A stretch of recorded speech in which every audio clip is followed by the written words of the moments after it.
Are you always losing your things? Listen, if you are, you're just like me, because I can't find anything. Sometimes I lose my head and both arms. It's stressful, it's annoying, it's taxing, but you don't have to deal with it because you can get Tracker. 8 years ago, Tracker changed everything when they released their first tracking device, and now they've done it again with the all-new Tracker Pixel. So if you lose your phone, just press the button on your Tracker Pixel and your phone rings, even if it's on silent. With Tracker Pixel, you'll never worry about losing your things ever again. Go to tracker.com/3 to get 20% off any order. That's Tracker, TRACKR.com/3. Hey guys, today's episode is also brought to you by Squarespace. Squarespace makes it so easy to turn your idea into a new and unique website in just a few clicks. They've got beautiful templates from world-class designers, and with Square Analytics, you'll be able to grow your business in real time. And best of all, their 24/7 customer support is there to help you whenever you have a problem, and you probably are going to have one if you don't know what you're doing, but no worries. Head to squarespace.com now for a free trial, and when you're ready to launch, use offer code READ to save 10% off your first purchase of a website or domain. So go ahead, get started, think it, dream it, and make it with Squarespace. And now let's start the show.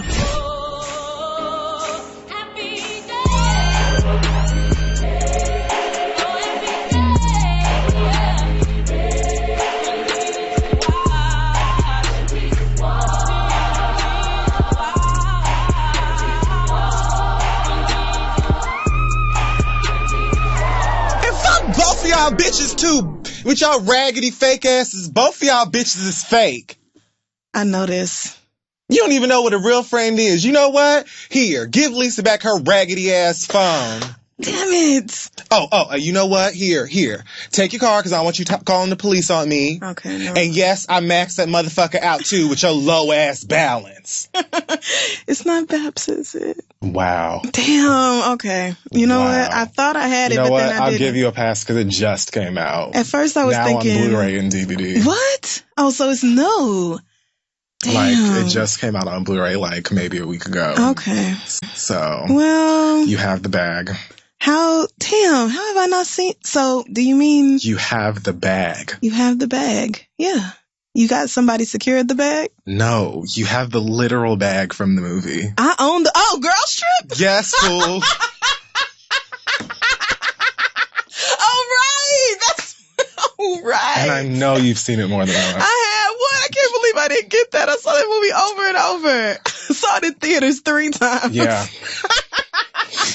My dumb ass. I'm just mad I forgot the last part where she says, "Show nasty ass, raggedy ass, dirty ass husband, fucking Instagram bitches." Damn, see, now that you said it, I'm instantly back at all those scenes. One of my whatever. favorite lines from the movie. Honestly, just when she says, "Both y'all bitches is fake," I don't know why that makes me laugh so hard, but it does.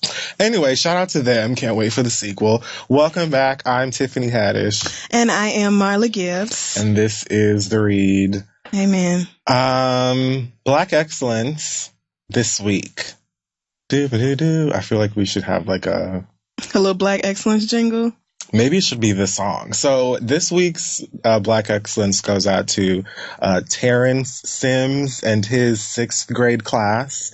The students put together a rocking hip-hop academic anthem. Oh, wow. For the streets.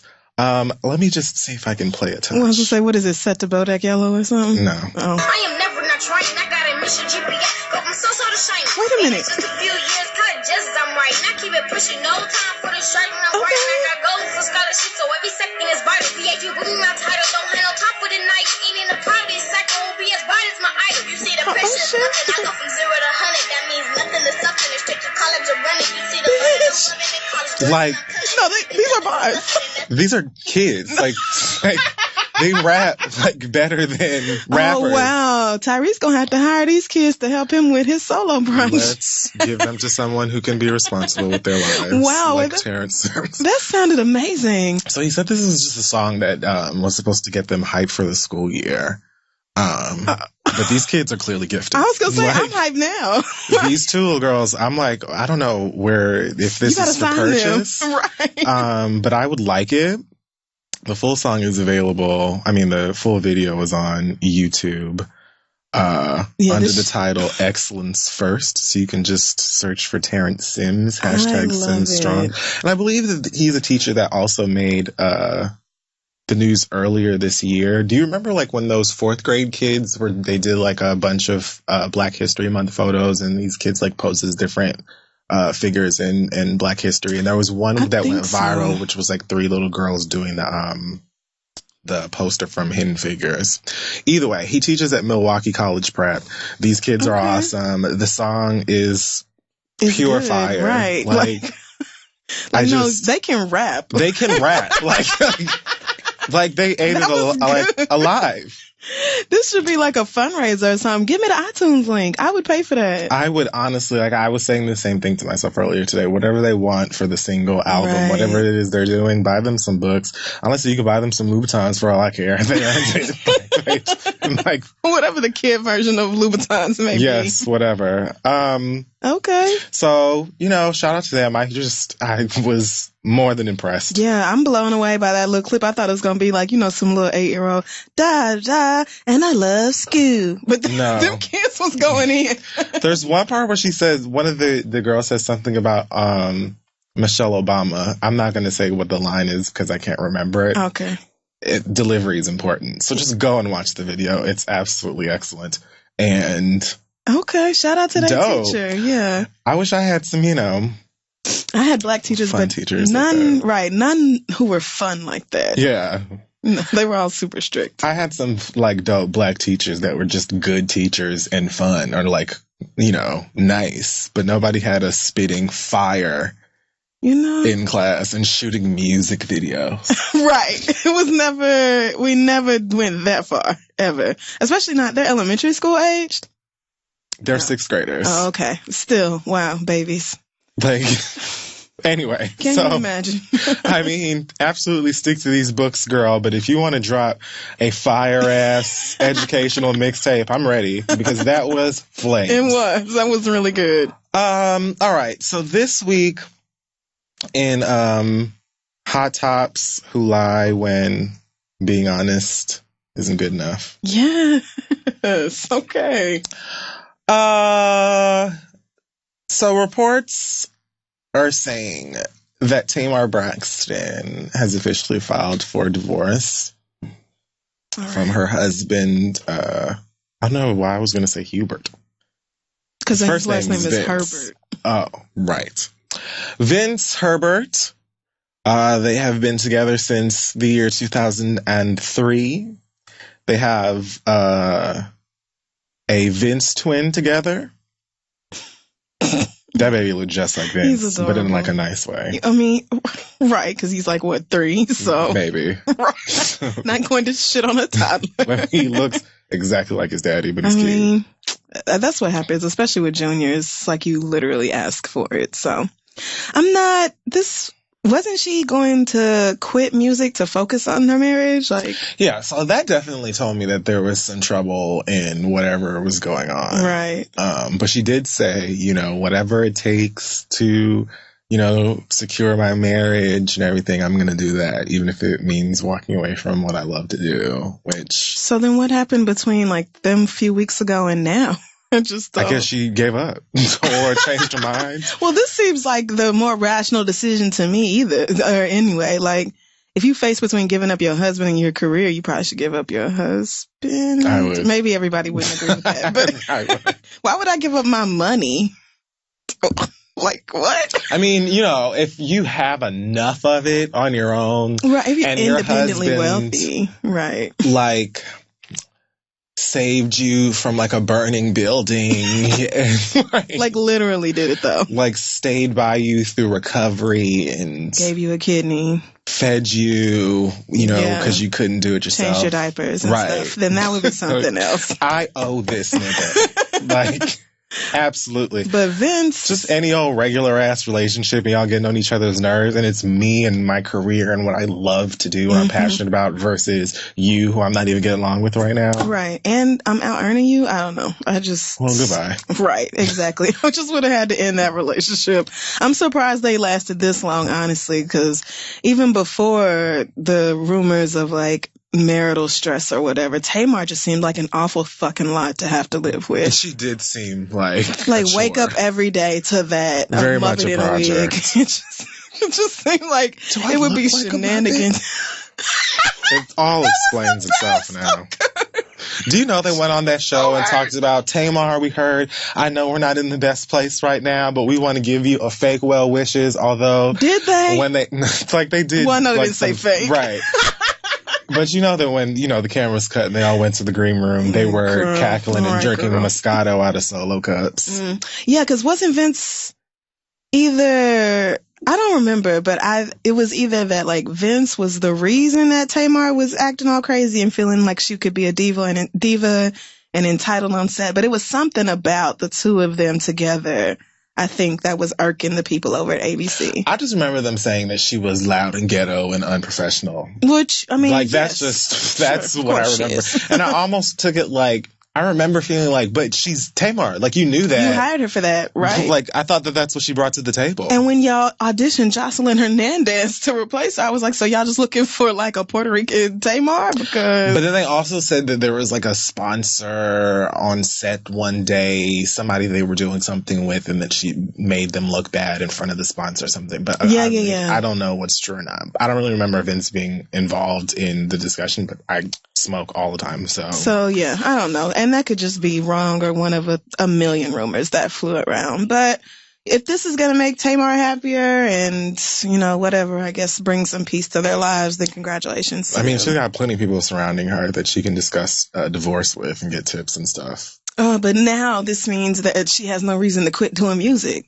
So we might have to hear some more Tamar music. I mean, I don't have to do anything. People like Tamar and her music. So she's like one of those people like, sing. She's like a K. Michelle and a couple of other artists where it's like, I recognize that you are talented as a singer. And I also recognize that you are not one of these people who like can sing, but nobody cares. Tamar has fans. K. Michelle has fans. I'm just not one of them. And I have zero interest in hearing Tamar sing about anything. But that isn't me denying that she can. I know she could blow, but I just don't care. I don't want to hear it. Oh, well, that wraps around. But that doesn't have anything to do with you, girl. So now you can go and sing all you want to. You can get your Mary J. Blige on and sing, a Lemonade. I wonder what are the odds that this is going to turn into some mess, like just throwing dirt back and forth and putting out diss records. Well, not Vince diss records. Vince doesn't seem like Vince doesn't give me that. I mean, niggas will surprise me, and I really don't pay much attention to that's true, because did you hear about Kendu and his bullshit? Oh, yeah, that story. Oh, okay. So, well, yeah, niggas will shock you every time with the levels that they'll stoop to. So, Can't Do Isaacs is really upset. Apparently he was looking to his soon-to-be ex-wife, Mary J. Blige, for an increase in his alimony. So, in June, she was ordered to pay $30,000 a month in alimony. I remember that. Plus $235,000. It's a retroactive support payment, a lump sum. That is entirely too much money. That is so. What do a nigga need $30,000 a month for when y'all don't have no kids together? I just don't. So apparently he's now looking to increase that to $65,000. No, the fuck, 65? He is saying, according to documents obtained by The Blast, he has been unemployed since the divorce case was filed. Well, okay, and he claims that with all of Mary's crooning about heartache and him not being worth shit, that it is hindering his ability to get work. He says that since leaving the $8 million that he left, that he shared with Mary, he is now shacking up. That's what I'm reading. Okay. Shacking up in a 1,400 square foot apartment in LA. That sounds like plenty of space for one person. Oh my God. 1,400 square feet. You can get a pet for That's it. My God. Like, where do you sleep? Do you have room for food? Nigga, and it's not some one-room shack. You mean like a normal size apartment for one lowly Especially bitch? in L.A. And you getting $30,000 a month from me, so what are you even talking about work? Shut up, Kendu. Just hush. Shut up. Hush, Mr. Isaac. You got a place to live. You were getting money from me that can surely cover your rent and feed you. I don't want to hear nothing else. Right. Does he want an $8 million house too to match the one he used to live in? No, you won't have it. Nobody cares about you. Ugh, niggas. I heard that a judge has already denied it. Oh, well, good. So because that is foolish. She's already ordered to give you $30,000.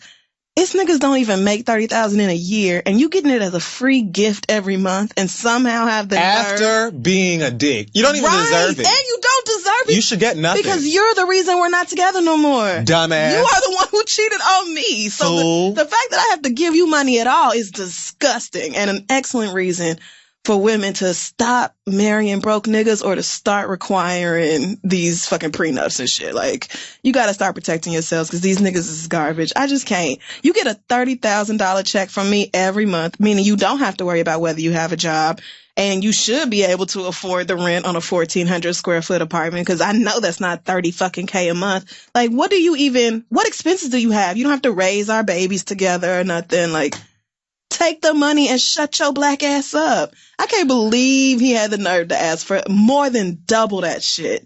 What? He's lost his mind. Niggas really be trying to keep up with everybody else, but everybody else is working. Are you trying to keep up with millionaires? No, you cannot do that. You cannot do that. Find work because his reputation is just so soiled. Bitch. But you married Mary J. Blige. You did that. The queen and icon of telling a fuck nigga's business. True. And that's one of the best things, that's one of the things we love the most about Mary. Right. Is that she will put in song, and wonderful song, stories of how these niggas truly ain't shit. Yeah. And will hit you right in your gut, your heart, your face, with all of it. And you're just like, Mary, you're strumming my pain with your fingers and singing my life with your words. That's the thing. It's relatable as fuck when you listen to her music. Like, you probably going through something with a nigga that Mary J. Blige has sung about. And so you decided to be a dog to marry. Our Mary J. Blige. The one we actually give a fuck about in this equation. Right. Like, let's make sure that's clear. We don't know you, girl. We don't care about you. Like, the only time you may have gotten warmth from us, it was when Mary spoke about you and happy with you. That's it. Now that is not the case, you may go. We're all done here. So we're finished. But you really thought that you were going to dog Mary and she was just not going to make music about it? What's that saying? If people wanted to be remembered kindly, they should have behaved better. I don't know, but I love it. Yeah, that's really what people say that about writers all the time. Like, oh, don't get involved with a writer because they'll put you in the book or memoirs or whatever. And you should just know. Like, or you should know how to fucking act. Like, you did this, so you expect to be able to cheat on me, cause me an immense amount of pain and embarrassment, then cost me $230K as a lump sum, plus another $30K every month after that. And I'm not able to use the pain that you gave me in my music. Like, he really is asking for all of that, and you want more money on top of it? What dimension are you living in? Niggas are really crazy. Are you high? I hope her next single is about a nigga who has plenty and yet still is coming back asking for more. Right. Bitch, $30,000 a month. I just, no. You've been fake rich for too long to not think that that's enough money. So I wish you nothing but the worst, sir. True. It's still the case. I'll never forget him asking her to pay his child support. Like, what? Where are you? Woo! This is just America. Also, someone complaining about money or cost or being treated unfairly. I really tried with that segue, but whatever. So, it works. A stylist is pissed at Ashanti over a swimsuit. I heard about this. I feel like you immediately thought the same thing that I did before even finishing the story, but I'm just going to get through it. Okay. And then we'll just, Yeah. I want to, in the spirit of Halloween, I want to play a game. I want to see if you thought what I did. Okay. Cool. So here's the thing. Puff has a new flavor of Ciroc out. I heard that it is, that French vanilla one? yeah, it's French vanilla. I heard it's like French Montana's flavor. I get it. Because he's light vanilla colored. And his name's and French. Oh, yeah. And also the French thing. Right. No, you're right. So in the video or in the commercial for the new vodka, they just had like some extravagant pool party ass shit and a whole bunch of his famous friends were there and so on. Shanti's in the video and she actually got a lot of, cute Insta press from the commercial because she looks great. And she's coming out of the pool in this sparkly bikini. It's covered in Swarovski crystals. She looks fantastic. So the stylist is pissed. They posted this on Instagram. First of all, photos of the bikini that she got back, and it is filthy. I would not look at those. I said I will actually not look at those. It's disgusting. Okay, thank you for Now, I feel like this is mostly like makeup or bronzer or something, but either way, it just looks gross, So I'm not saying that it probably Ashanti is dirty, but I'm saying that like this has to be makeup. Yeah. So she posts it and she tags Ashanti and says, "You look beautiful in your new Ciroc campaign," which I hate when people are about to like come for you or do whatever and they're just like, let me come, whatever. But I tried the professional approach to reach out to your stylist and your team and still no definitive response about getting a reimbursement on the damaged bikini your team sent back. So far, everything besides the butt is spelled correctly, great, punctuation is being used, grammar, I'm fine. Okay. I appreciate that because it's hard to come by these days. It is unfair for small online business owners like myself to keep quiet. There we go. Never mind. Well, yep. See, you was just bragging. It was too early. All right, that's fine. And stay in fear of ruining one's reputation and losing possible clients. I really spoke way too soon. Damn. Had you just held on for one more sentence. Damn it. You did this. You know what? It's not like a lot of other people like Tyrese will get too soon. Who, like, you don't even have to read it. You can just look at the paragraph and be like, this is awful. Yeah. Like, I don't know. This is how you have bad handwriting in this types. Like, that's... Anyway, losing 1-0. Please, tell a friend. Oh, my God. Like, okay.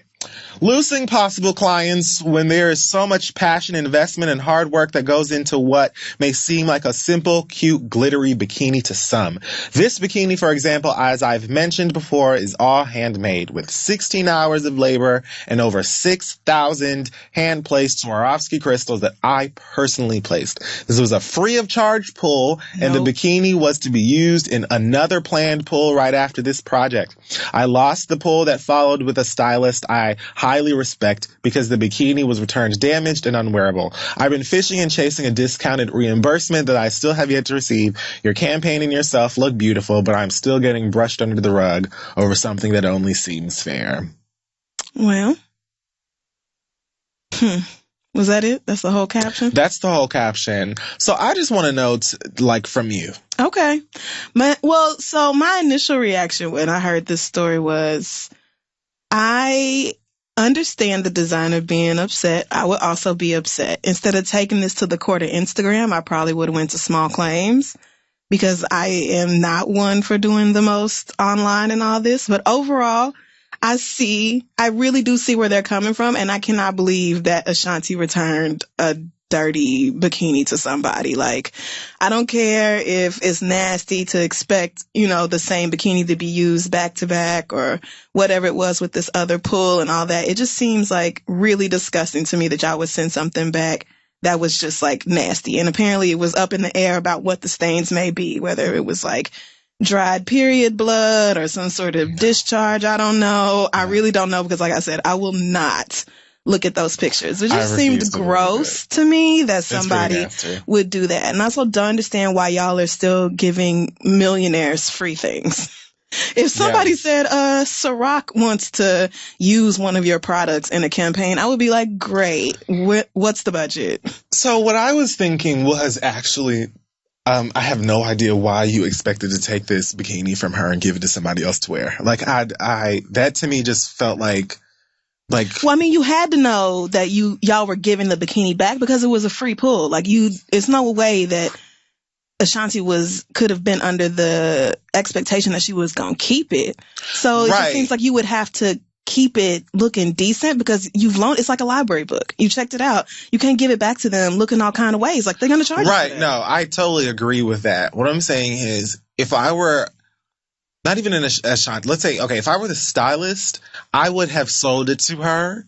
I would have said, look, you can buy it or whatever because I'm not using this again after. Right. Like, past the fact that I just feel like that's nasty. It is nasty. Because I know it wasn't no panty liner protection thing in there. Nothing like she that. wasn't wearing no drawers underneath. Like, it had to be direct pussy contact with that garment. Absolutely. It is nasty. That's nasty as to hell. me. It is. But that's when you rent things, you have to give them back in a decent order. And, like, it can't just be fucked up and trash to where people can't use it again. I mean, yes, I agree with that. And I do feel like at the very least they could have considered if they were spraying her with bronzer or if she had makeup on or whatever. And whatever, even if they didn't realize until after it was done, they could have said, hey, girl, either we're going to clean this for you before we give it back or we can pay for it to be cleaned or something. To just give it back to them in that condition to me was kind of a foul. But I just feel like, girl, why did you give them a bikini for free? I don't get it. And I do not understand now that you want reimbursement. all. I would have just sold it to her. Yeah, I would have just sold it to her. I would have, if I tried to get in touch with your team and all this and the bikini was, handmade, I'm sure very expensive if you were to put a price tag on it. Girl, send an invoice. Like, this is what you owe me for the garment that you damaged. This was supposed to be free, and because it was free, you're supposed to give it back in a certain condition, and y'all didn't do that. Like you said, I'm sure that she could go to like a small claims court or something like that and get her money. I'm sure that they are not going to be like, well, that's nasty. No. Right. But it is nasty. It is nasty. That's the first thing I thought of. So if I were Shotty, I would have just been like, it is nasty. Girl, you want this back? Okay. But if you weren't going to pay for it, like, Ciroc couldn't have paid for it or somebody. Somebody has the budget for that. For that bikini. Of course they do. Somebody does. Of course they do. I mean, but it is gross to just be like, oh, my vagina was on this 20 minutes ago and now yours is. If I was on set somewhere and they pulled some drawers or something or some like swim trunks or something, they were like, oh yeah, somebody was using this before. I don't give a fuck if they was like, oh, this was on Lance Gross's dick. No thanks. I think you have to assume that those clothes are not brand new. I think, but again, this is like personal undergarments, so it's quite different from a t-shirt or whatever. Cause it's like, even if you go to like Goodwill, they're not going to take your drawers. They're not going to take do they take bikinis? Goodwill don't take drawers? I have no idea. I think they do, but they wash them first. I don't know how that works. I know it's plenty of places you go. You cannot, you can't return drawers. You cannot, a lot that's of when you places get won't them even new. take them from you. That's when you purchase them. See? Right. There's a lot going on here. There's mistakes on both sides of the ball, but when it comes down to it, that person deserves to be compensated for the damaged goods that they lent out. Shouldn't have never lent it out to rich ass niggas in the first place. Absolutely not. Because that is insane. But y'all shouldn't have sent it back looking crazy either. So give that person their money, please. Okay, so a woman by the name of Johnny Blaze. No, because now I have to Google to see which reality girl she is. Love and Hip Hop. She was originally on Love and Hip Hop New York. I don't remember what season, but I know that she was involved with Rich, which I don't know why women keep doing that to themselves. Ugh. She was involved with Rich, and at some point she was arguing with somebody in a studio and kept screaming, "Take it outside! Take it outside!" Oh, this girl. Okay. Yeah. She also allegedly used to mess with Drake. Yeah, when I tried to Google her, Johnny Blaze Drake was the first thing that came up. Yeah. So I don't remember what she did, but I think she put him on blast like some years ago. She looked shaped like Drake's type. Yeah, definitely. She's a thickum. I was about to say these thighs and everything. This look like how Drake like them. So she decided to release a public service announcement for Instagram. She's getting into it with Stevie J, who she apparently slept with. Gross. At some point, I know. Gross. Poor thing. She said he can't eat pussy, and she wrote his face like a cowgirl doing pole tricks on a Sunday night after church. Okay, never been there before, but I think I got the vision. And a lot of niggas can't eat pussy. That's common. So, but damn, like you rolled his face and still you didn't get off. That's pretty. He must have been trying to be bad at sex. Here's what she had to say. Come on, girl. Don't do It's a video. So since Love and Hip Hop franchise don't want me no more, it's all good. Hey, Stephanie Gale. Hey, Mona. I still fuck with y'all, but I'm about to fuck y'all shit up. Since y'all want to get mad at me because this motherfucker went and threatened me, and now I want to take it to... I didn't even tell nobody I was on the show. Look like I'm not now. I don't give a fuck if y'all fired me because I'm doing 3 other TV shows. I'm about to air out everybody's storyline. Shauna Brooks is about to air out Stevie J because he's fucking her and she got receipts. And then... Who is that? Shauna Brooks is a transgender woman who's like an internet personality. I know her from she used to be heavy in the... I used to see her in ballroom videos. No, that makes sense. Okay. They're trying to get Jocelyn mad by taking Britney, which is a fake ass artist for Rick Ross, because Rick Ross used to talk to or take pictures with Jocelyn. So you're trying to get Jocelyn mad. What you're gonna do is get your baby mom to beat Just Britney ass. That's what you're gonna do. Oh, God. So Just Britney is this girl from Houston. That's what you're gonna do. Just Britney is a girl from Houston. I think Johnny Blaze is from Houston as well. I was about to say, she don't sound like no New Yorker. No, she's definitely not from New York. She was on... Is it called Signed? I don't remember if it was BT or VH1, but it was the show I think I mentioned on here with the Dream, Lenny S and Rick Ross, and they were looking for the next hot whatever artist. And Rick Ross is in every episode getting his shoulders rubbed, smoking cigars in front of these contestants, and he was flirting with the girl Britney because she's very pretty and thick and all of that. She's supposed to be a rap singer girl or whatever, and he was showing her extra attention to the point where it made me extremely uncomfortable. I had to stop watching the show. Okay. So I don't know if she won, lost. I didn't finish watching it, but that's the show that she was on. Apparently she's going to be on Love and Hip Hop Atlanta now. She's not done. And who else? Stop paying that little girl to lie and say that that's Kirk's baby. Surprise! Congratulations to Bocce being on the show. Congratulations to goddamn Tokyo from New Orleans fucking being on the show. Now everybody aired the fuck out. What you gonna do? Sue me, bitch? Well, she might. I like her. If you sign an NDA, that might be exactly what Mona do to your ass. I think she's funny. So she says that Kirk and Rashida are paying that girl, I think her name is Jasmine. Yeah. To keep up that storyline about that baby. Yeah, that was obvious to me after the second episode when it wasn't immediately, take a DNA test. The fact that they dragged that whole thing out over the whole season, I was like, yeah, okay, never mind. None of them can act. So right, and this is all really poorly done. And she does look like a little girl. Johnny Blaze is right. Jasmine looks 13 years old. She does look stupid. I know she's grown, but my God, she looks like she's in the 7th grade.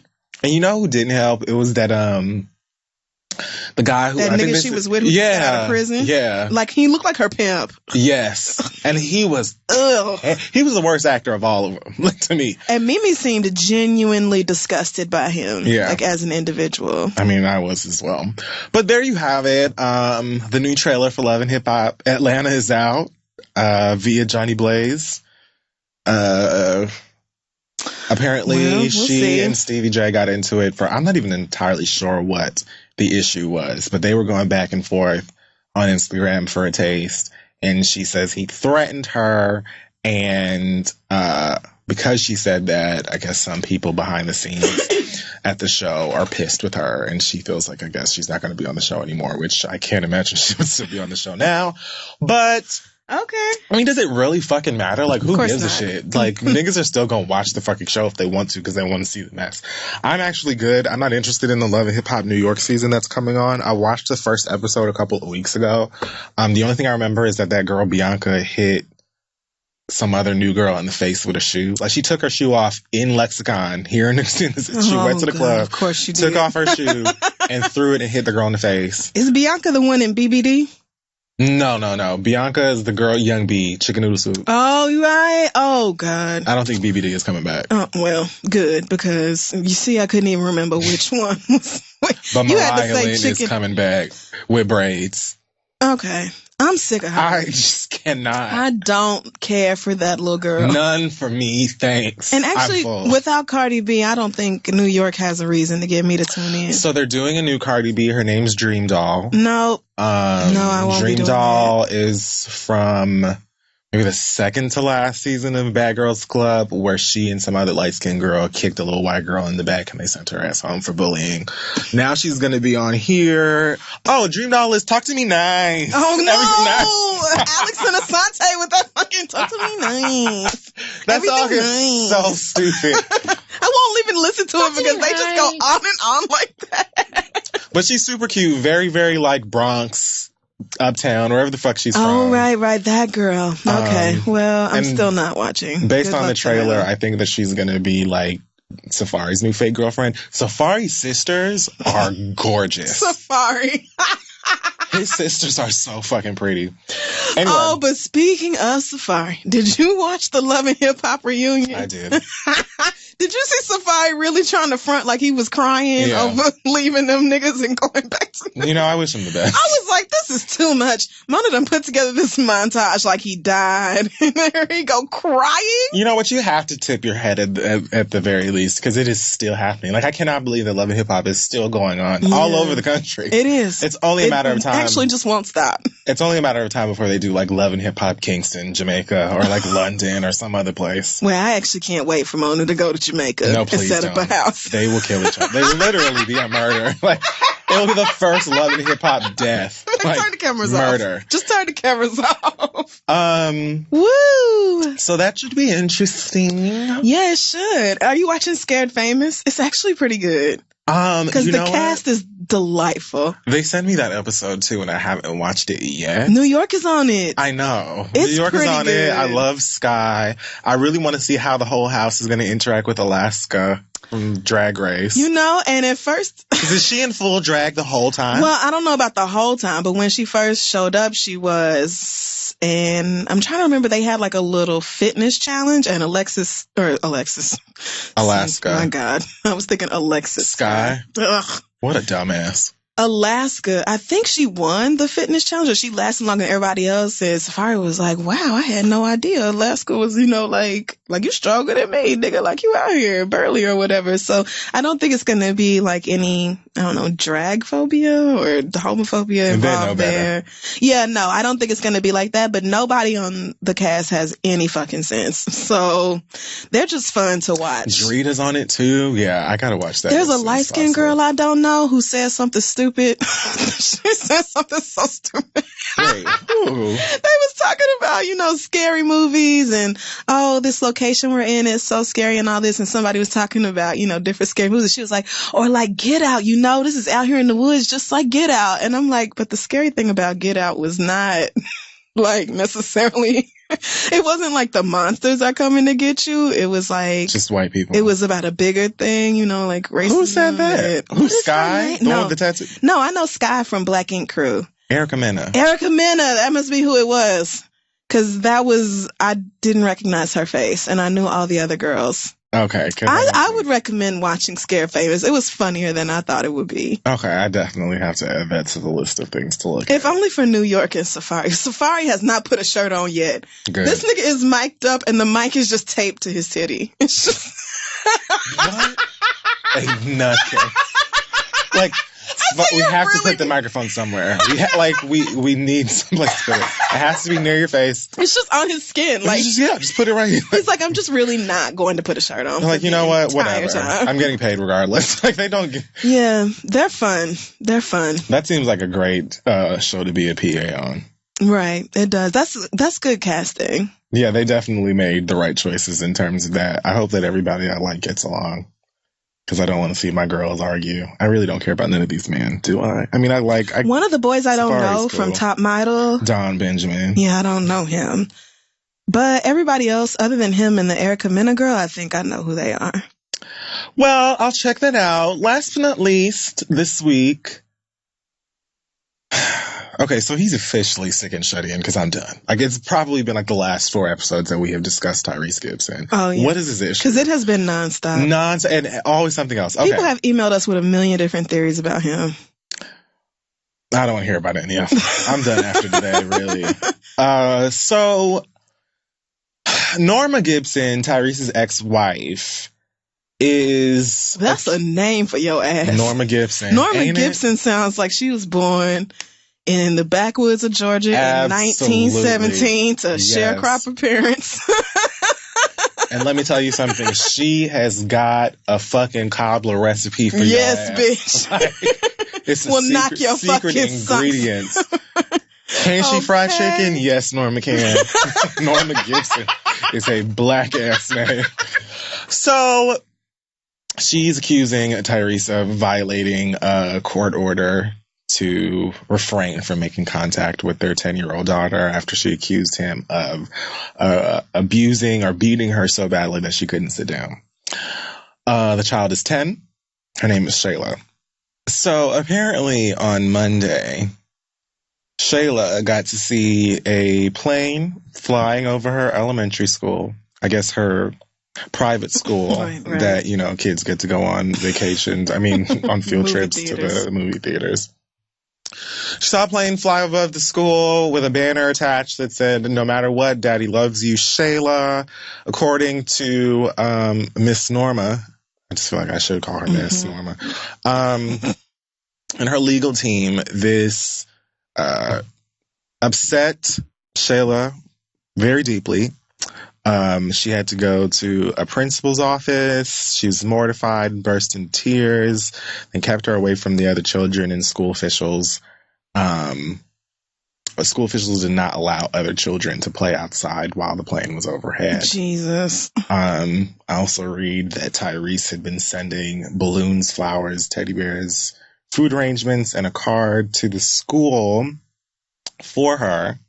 And it got to be so much, the school did not even inform Shayla that her father was sending the stuff. Damn. What, was it like every day a new edible arrangement or something? No, I think maybe it was just like a whole bunch of stuff at one time. I don't really know. But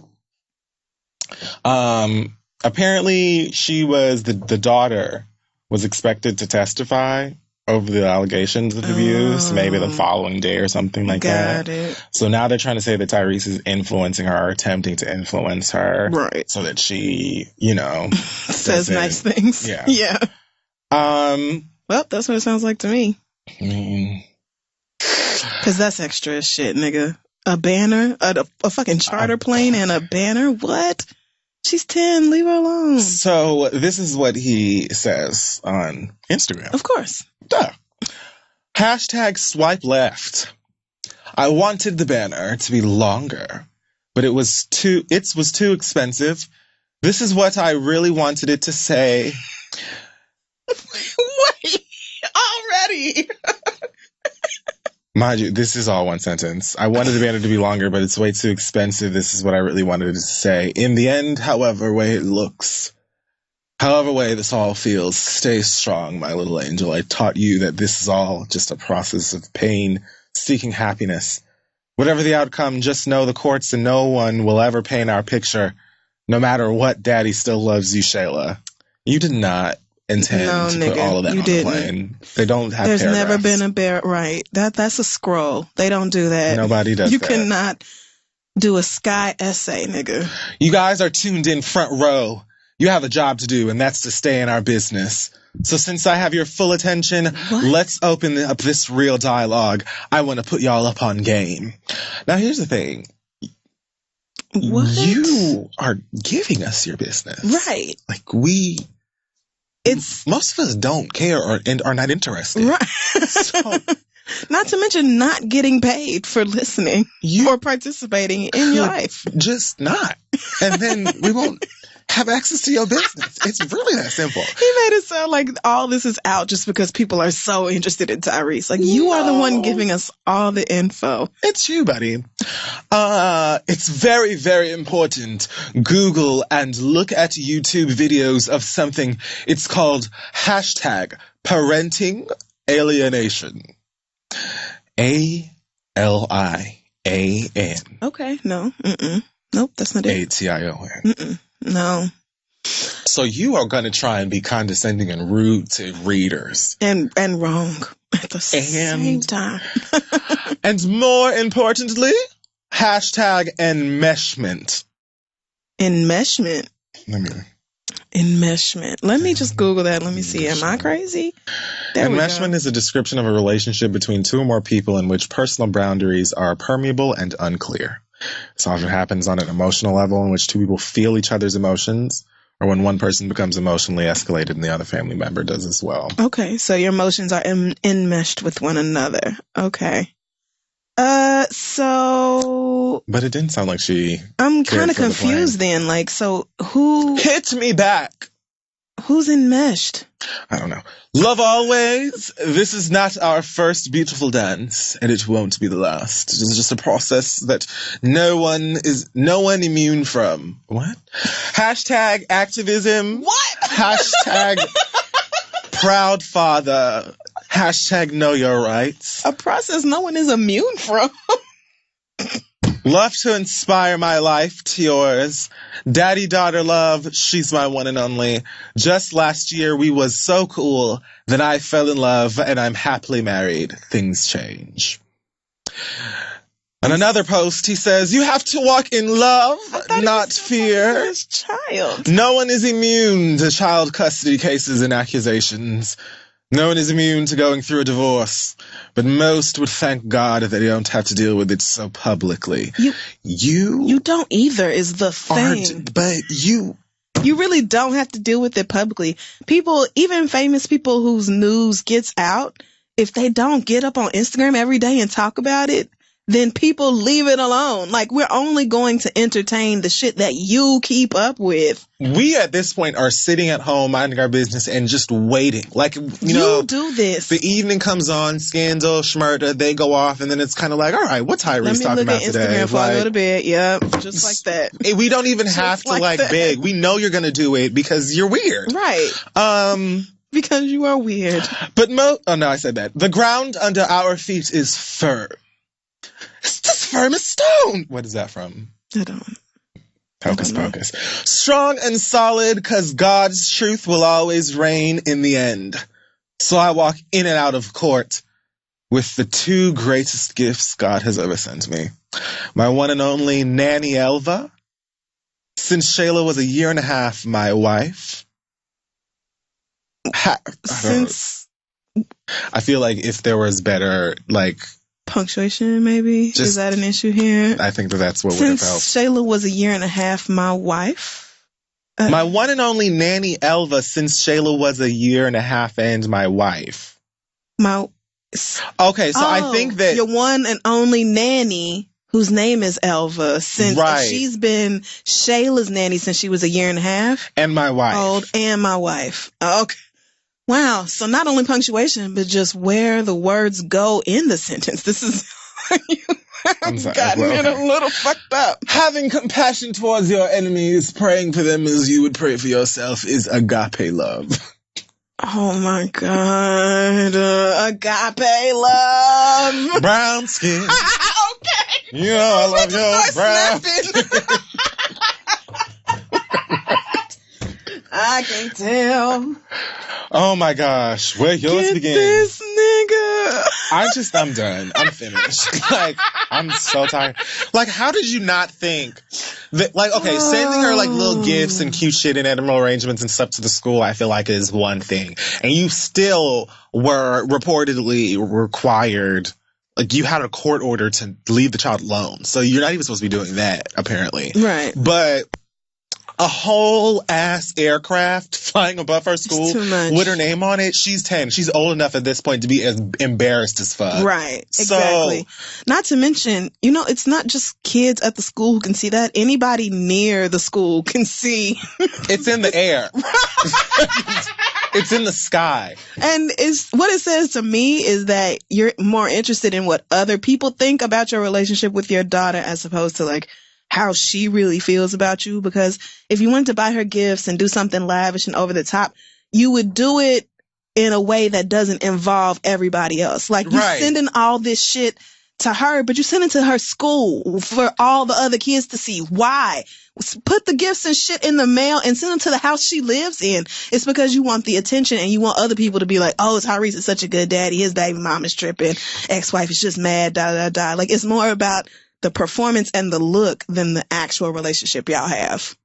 Which don't surprise me, because Tyrese, I don't know. I don't want to say trash, at this but point. yeah. I don't know what's going on in his head, but I just don't feel like it's I do think he needs to normal. go on the sick and shut in. I'm done. I'm definitely finished. He's not with healthy. Tyrese. He isn't. He's just not. Because this is insane. This is just so strange. Like, I can't even, like, I wanted to write more, but it was just too expensive. Or it was going to be so tiny that no one could read it. It was going to be 16-point font because he was trying to fit. Or you brought that into the plain place and they said, sir, we don't do that. Sir, you have a limit of 140 characters, so I suggest you write out a tweet and let us know.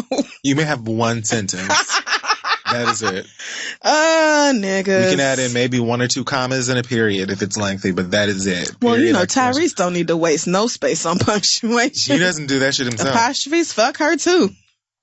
So, you know, prayers for them, everyone involved, especially Amen. the child who probably just wants nothing but to finish school and have a couple of fruit snacks, maybe a blow pop here and there, and watch,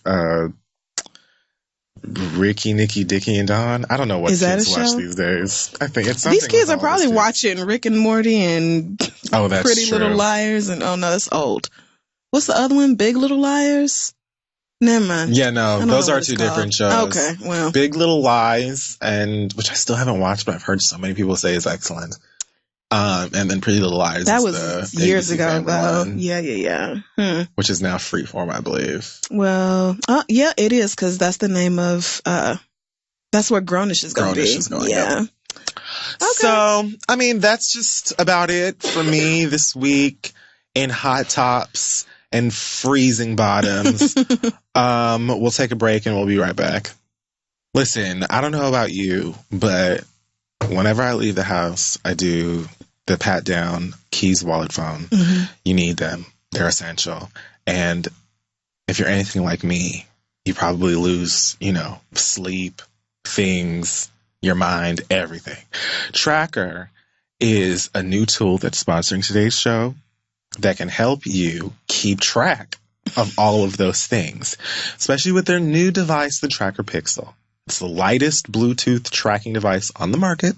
You place the Tracker Pixel on whatever it is that you lose all the damn time, whether it's your keys, your wallet, your cat, your Hennessy bottle, whatever it is you need to keep in touch with. Your mind. And when you misplace that item that the Tracker Pixel is attached to, you can use your smartphone, and a 90 decibel alert will help you find it in mere seconds. It even has a powerful LED light so you can find anything even in the dark. Yes. Hallelujah. You can even locate your item if it's miles away, because every Tracker user is part of the largest crowd locating network in the world. And Tracker's 30-day money-back guarantee means you truly have nothing to lose anymore. Go to tracker.com/3 now to get 20% off of any order. That is TRACKR.com/3 to get 20% off any order. With Tracker, you'll never worry about losing your things again. Let's get back to the show. Okay, so we're back. It is now time for your listener letters. Yep. Send your questions to asktheread@gmail.com. We have an update this week from the young lady who, remember the girl who was dating or married, one or the other, to this guy, but they were talking about a threesome, and long story short, he was talking to bitches on Craigslist, said his phone got hacked. And the hacker was sending his pictures and the terrible liar. The terrible liar. Yes. So she came back and said, I confronted him and said, if you're sticking to that story, I'm divorcing you, or you could just grow the balls to tell me the truth and we can talk about it. He admitted that he lied but didn't want me to leave him because I told him the last time that if it happened again, I was done. He said he wants to work through things and claims that he was just bored and wanted to talk to someone and that he never met up with any of these girls in person. After 20 minutes of listening to his explanation, I calmly said, I can do better and I need you out of the house within an hour. Luckily, we don't have any kids or own any property, so this divorce will be very easy. In the words of my good sis Crystal, just say no to fuck boys. Thanks again. Well, girl, that's one way to do it. I mean, you clearly knew he was lying. Like, It was just so obvious. when a nigga is just, you know what? Let's just move right along. Thank God you came to your senses and got rid of that When nigga. you look at a nigga in their face after they come clean about lying, which is rare, because plenty of y'all would just take it to the grave. I mean, and we'll sit there and lie to your face like you don't know no better. You can't do nothing but just look like, are you a child? Like, are you 4? Like, you really lied, and so poorly, Right. to me, and expected for me to just continue living our life together. Like, Because you want me to believe that somebody hacked your phone to go talk to bitches on the internet? What? And send your picture? and send your photograph. Niggas will have you believe in the most foolish shit. Like, how do you not realize that A, I'm gonna find out, and B, it's gonna make everything worse? Right. Talking about you scared to lose me because you said if I cheated again, you was really gonna leave. Then why did you do it? Then why did you? Too much like right. Too fucking much like right. Our first question this week comes from Jason, who says, I'm a gay man who came out last year and I shocked everyone around me. Not bragging on myself at all because it's nothing to be proud of, but I had a hotation of women and did a good job of hiding my hookups with men until I had to come to grips with who I was and who made me happy. Through those many hookups, I met Andre and we have been going strong for almost a year. I love this nigga. That ain't his name. No, Andre's in quotes. Okay, yeah, definitely knew that. Here lies the issue. I am an extremely private person. In this social media world, everyone is posting selfies, taking pics of their activities, whereabouts, and even their meals. I don't do any of that, but Andre practically lives on the big 3 social sites. Oh, God. I'm assuming that's Facebook, Twitter, Instagram. I think so. Okay. At dinner last week, he pulled out his phone and we took a pic inside the restaurant. After he took it, I immediately said, do not put that on the gram because I already knew that he was about to. I told him to just save it in his phone and make it his background or something. I just want our intimate moments to be something only we see, not thousands of his friends and family on Facebook. Right. Or those ignorant assholes on Twitter and Instagram. He went off on me and accused me of being ashamed of him and afraid of being totally out and people at my job seeing it. I admit that not everyone at my job knows I'm gay because I don't feel I have to wear an I'm gay shirt everywhere I go. If you ask, I will tell you, but who I fuck is none of their business and who they fuck is none of mine. I know, that's right. Okay? I've been that way even with women and he knows this. It has nothing to do with me being afraid, yet that is how he sees me right now. He told me I might as well jump back in the closet. Part of me wants to appease him in fear of losing him, but then I would have to fake being happy about it, and up until this point, I have not had to fake anything with him. Crazy how something as trivial as social media can cause so much bullshit, yet here we are. Help me, please, Jason. Break up with him. Yeah, that's really it, unfortunately. Because social media does seem like a stupid thing to break up with somebody over, but... I like niggas that don't even know how to use a computer. Ain't that it? Niggas who be like, where's the on button? Be like, you just stay right here. What is this? I love it. If you don't have social media, I mean, it's just like, I don't use Instagram or Twitter, and I have Facebook because my mama's on there. Right. I'm just like, wow, where have you been? Like, so, I mean, past that, I agree with you. I'm nowhere near the closet. So, you know, I don't think that it has anything to do with anything that he's talking about or thinking about. I could understand why he may think that, but I also understand genuinely wanting to keep your business as far as a relationship to yourself. I'm also not one who's going to be like, me and Bay date night, and posting like both of y'all like feet up at the movie theaters or whatever. Or like, posting his face but putting an emoji over it or something. Right. Like, I'm not private but not private like y'all love to do. I'm not going to do that on Instagram or none of these places at all, because there's no reason to invite all of, your followers into that. Yeah, the world, really. Because even people who don't follow you essentially still have access to it. So I'm also so private that I would behave the exact same way. Even if people knew that I was in a relationship, you're going to have to fight to figure it out. Yeah. I'm not giving you none of it at all until we've been together maybe for so long that I'm just used to this nigga being everywhere. And it's like, oh yeah, here's my husband. What? Right. Maybe. Like, perhaps, so. Maybe, but that's a strong maybe. I feel the same way. I've been accused of being ashamed of somebody because I refused to post any pictures online. And I wasn't even as strict as you are, Jason. My rule was I'm not posting us. You can post certain pictures of us, but don't tag me. Right. At all. If people know, then they know, like, our relationship is not a secret, but I'm not posting pictures of the niggas I'm with because, first of all, it makes it that much easier when you break up, because you will almost certainly break up. So it just makes it that much easier to not have to go back through and delete all them pictures off your Instagram. Thank you. And then it keeps people out of your business. It's not like somebody going...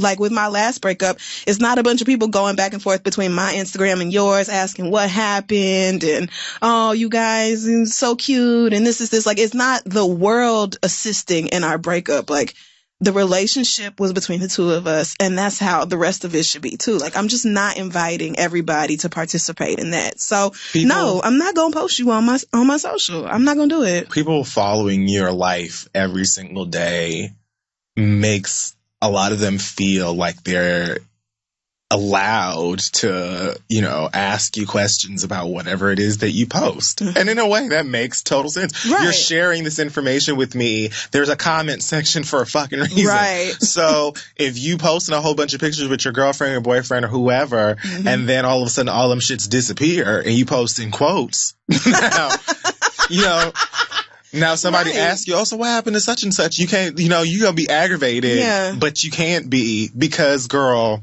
And you never know what weirdo has taken screenshots of the stuff that you uploaded. I'm just not. You never know what rando is going to tweet a picture of you and your ex back to you or upload it talking about, oh, such and such. I mean, I don't know if you're the type who has fans or whatever. You said your boyfriend has thousands and thousands of followers. So, that's a totally different experience than somebody who has a locked account with 28 people who follow them and like 20 are cousins. Right. Like your Snapchat that you won't even tell nobody they're using. It's the most ridiculous username too, but it's just like, girl. So it's just like, I'm not going to do it either. And if he feels, I don't understand him feeling such a way. Like, how dare you not claim me on Instagram? Like, who cares? Is it really that serious? Does the world really have to be involved in our relationship? Like, do you have to prove to all your followers that I exist? That you have a man. Why, right. Like, why do we is it not enough for us to just be together? I don't get why people act like that, but if he's just so determined. I look at relationships and dating as like, I was actually just saying this to my friend. Like, it should be an escape. Like, I should be if I'm in a relationship, dating is just what it is. Right. Dating somebody, liking somebody, oh God, it's dreadful. Right. Being in a relationship for me, if I decide, okay, this is my nigga, I'm ready to commit to that. Right. It is because I have met someone and I just feel like when we're together, when we speak, it is just, everything else is, it just disappears. Right. I can just your vibe with you. From the garbage. So why invite, like, I don't know about him or you or what y'all do, but I spend enough time on the internet talking to strangers. You know what I'm saying? Like, for work and other things. So if I'm in my escape world, boredom, with you, like, I don't need to invite other people in that. And it doesn't mean that I'm ashamed of you. If I were ashamed of you, I wouldn't care. I would not date you at all. Like,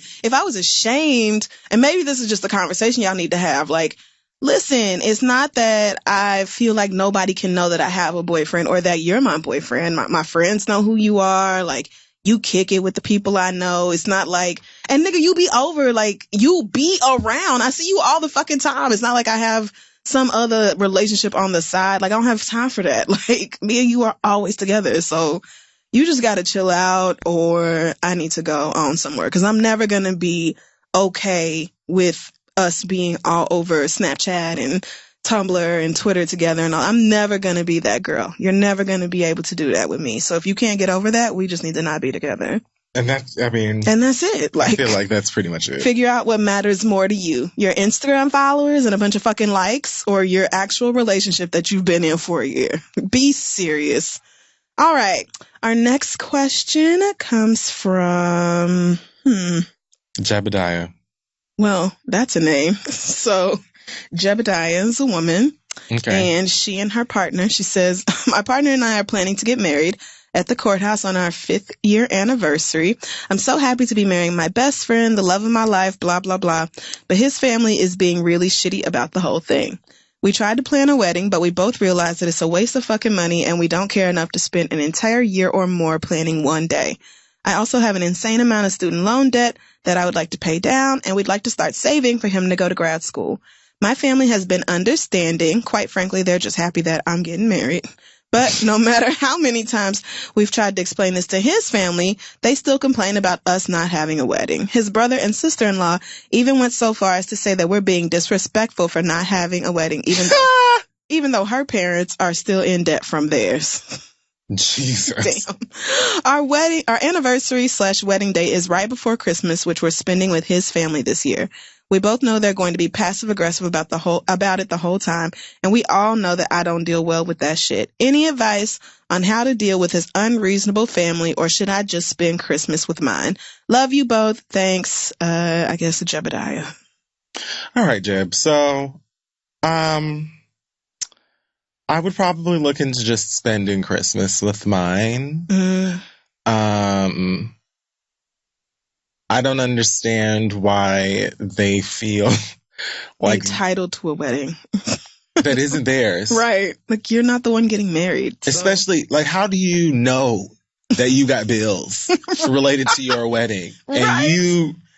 Like, so, like, the sister-in-law, I guess her parents got married recently. I hope it was recent. I hope they're not in debt from 35 years ago. But for your parents to have just gotten married and they still paying that off on their MasterCard every month, for you to come around and be like, oh, y'all are being disrespectful for not going into debt so the rest of us can have cake and free drinks and turn up at your wedding. It's just like, bitch.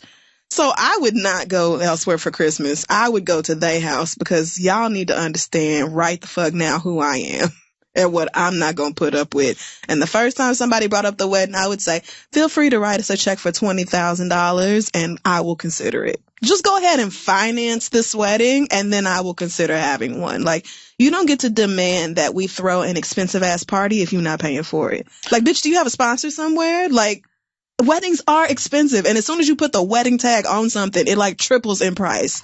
So Why are you so worried about us having one? We married, right? Ain't that what matters?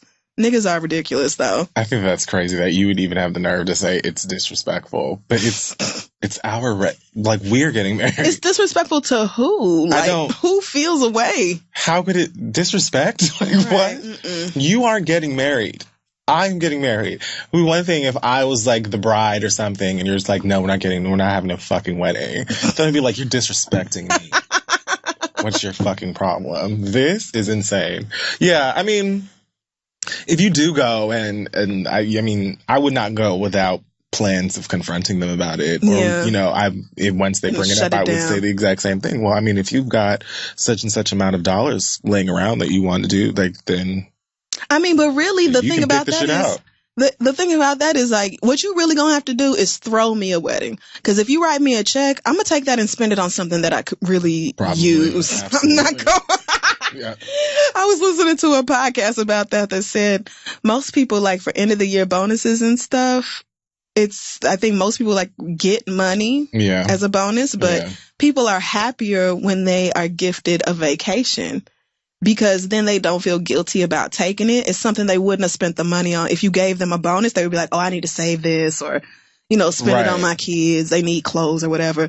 But if you buy me 7 days at a resort, I just have to go to that resort. Right, exactly. Right. So if you want me to have a wedding so bad, you're going to have to plan it and pay for it and tell me when and where to show up. And then I might go through with the motions just for you and to get some presents. But other than that, I'm not doing it. And if you give me money, we're going to spend it on grad school and an apartment or whatever the fuck else, because times is hard and ain't nobody just out here wasting shit like that.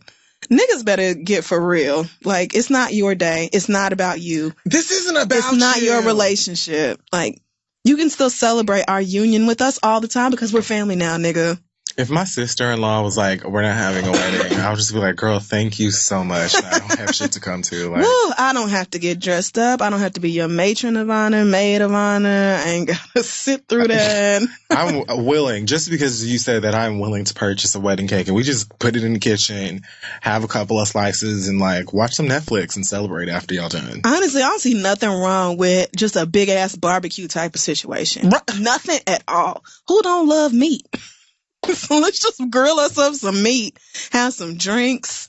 Let's have like a bunch of different custom drinks in honor of our relationship or whatever. Everybody just come have a good time and then go home. Sounds like way more fun than a wedding. Right. And about 1,000% cheaper because no. So yeah, telling people to mind their business or pay for it, and in that order. Our last just made me think about Mama D. Oh my God. What a gem.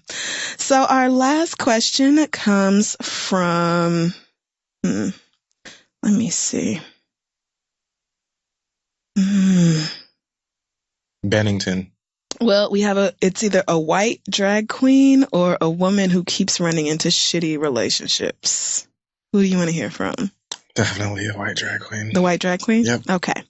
So Envy says, a friend of mine put me onto your podcast a while ago because she saw how frustrated I was getting with arguing with my friends about race issues.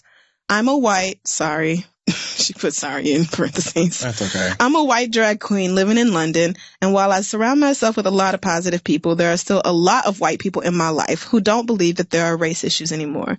I don't think a day goes by where I don't argue with someone who says all lives matter. Bitch. Or who thinks not being attracted to black men is just a preference, or that people of color aren't fetishized, especially in porn. I'm not going to do a Lady Gaga and ask y'all to tell me how to solve the problem. This is something white people made, so it's something we have to unmake. Reader! You don't have to come for 5'2" like that. I just know that this is something you guys must deal with a whole lot, and I wanted some advice on how to deal with that feeling of hopelessness. We can't give up on talking about this, but sometimes I feel like I might as well be talking to a wall. I can literally prove to someone with actual facts and evidence that Black Lives Matter is an important movement, and after an hour of explaining, they'll still turn around and say some dumb shit like, yeah, I just think it should be all lives matter. I'm honestly tired of this shit. How do y'all process these feelings? P.S. You guys are amazing. Thanks, Envy. And honestly, the first thing I thought of when I read this was, Envy, we get tired all the time. I'm tired right now. Like, I literally just yawned. I'm so exhausted. Just hearing about that shit made me tired. Right. We get exhausted all the time. It's never ending. I go to the therapist once a week.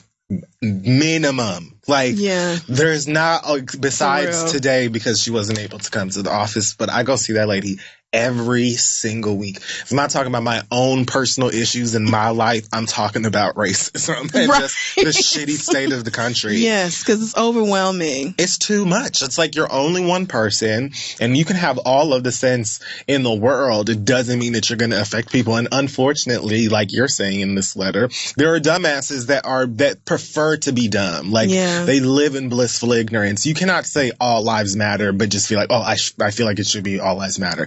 Then you shouldn't disagree with Black Lives Matter. Like that doesn't even make sense. You like, want to be racist. You want to be ignorant. Like, you're going out of your way. You like it. Mm-hmm. You know what I'm saying? So it's frustrating. I guess the only thing I do is I find ways to stay level or balanced. My ways are usually video games, marijuana, 90s sitcoms, Hennessy, and solitude. Like, when I tell you I don't even leave the honestly, that's house, one of my favorite top five. That's really it. Number one. Like, I say the best for last.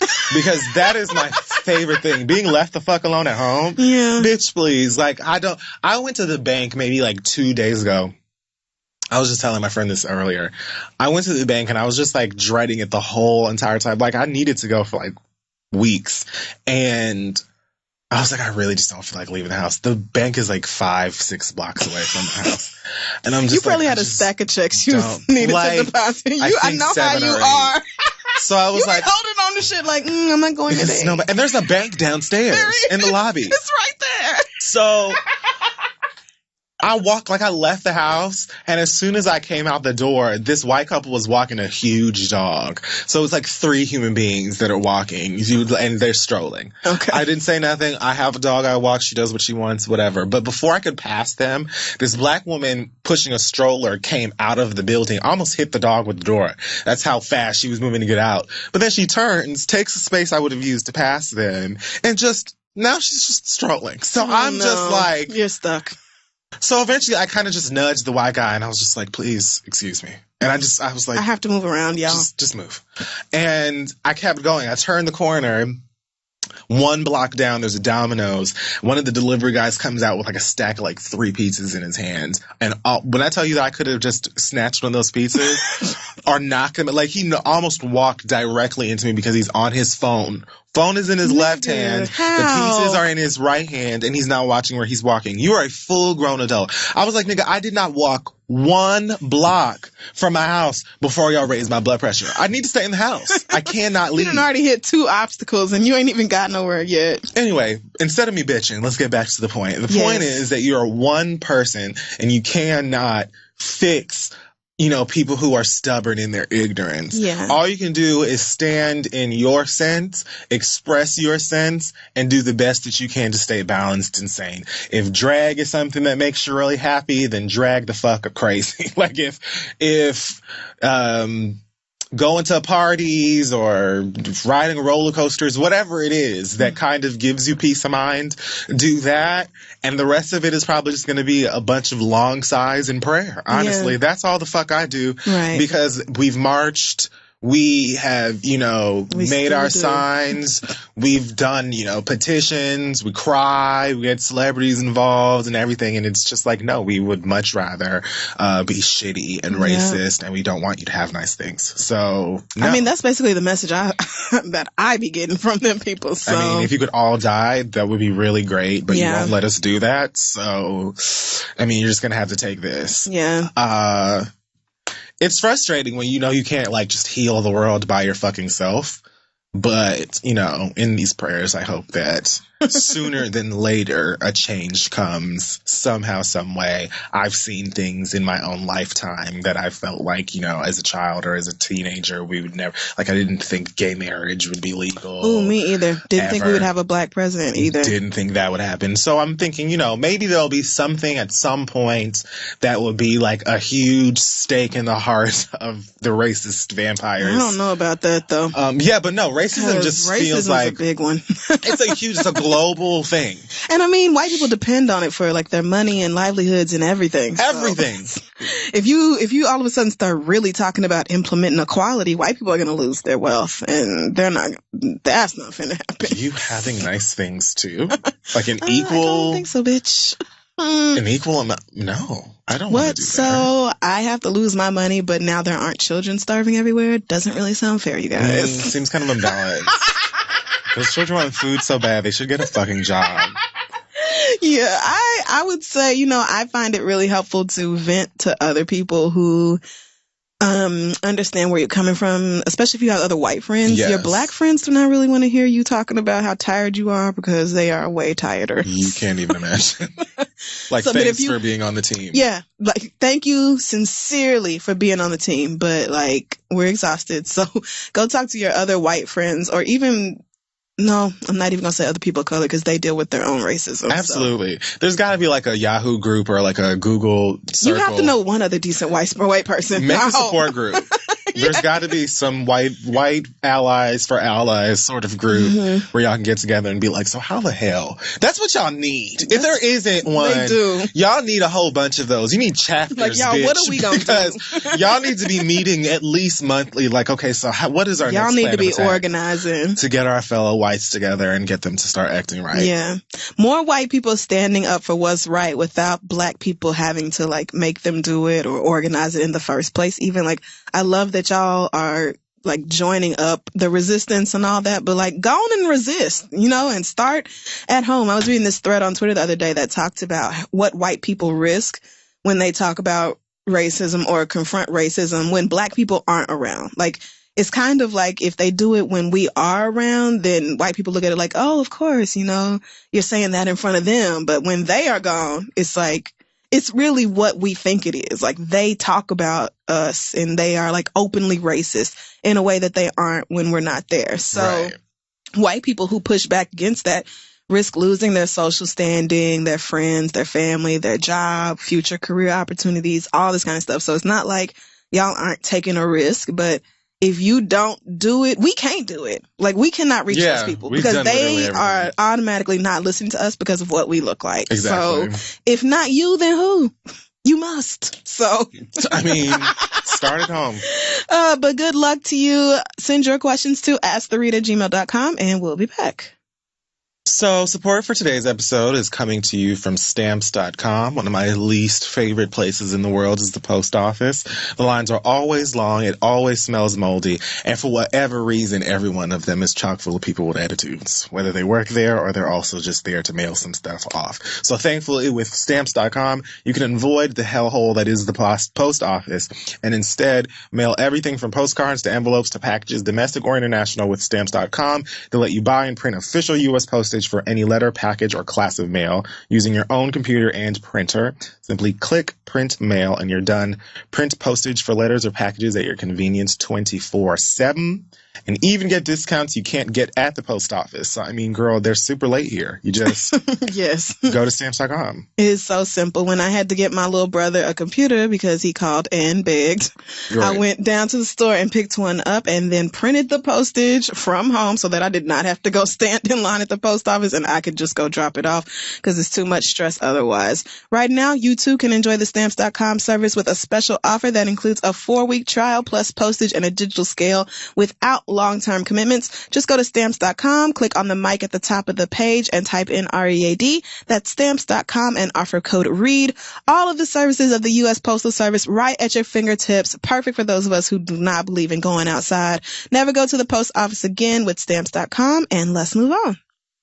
We want to say thanks again to Squarespace for supporting today's episode as well. If you're starting a new business or have a business and want a fantastic website, trust us, you can make it stand out with Squarespace. They've got beautiful templates created by world-class designers. Squarespace makes it easy to turn your idea into a new and unique and sexy website. Showcase your work, blog, or publish content, even sell products and services of all kinds in just a few clicks. Customize everything from look and feel to settings and products, and with over 200 extensions to choose from, Squarespace offers a new way to buy domains. Hint, hint, the magic's in the extensions. Check those out.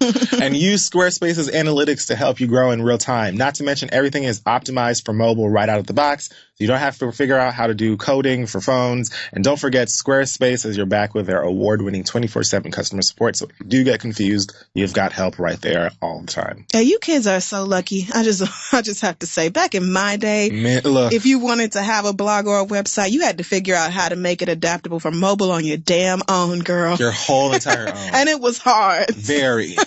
So head to squarespace.com to set up your free trial. And when you're ready to launch, use offer code READ to save 10% on your first purchase of a site or domain. That's squarespace.com for that free trial and offer code READ to save 10% on your first purchase.